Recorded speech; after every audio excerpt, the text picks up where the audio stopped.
Hello everybody and welcome. In this video I'm going to show you how to check for software updates for your earbuds SOUNDPEATS Opera05.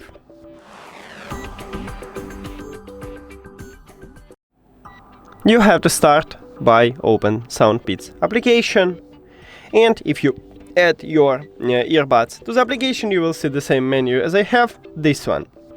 Then you click at the three lines at the left top. And right here we have upgrade firmware. Firmware is the same as software, we just click on it.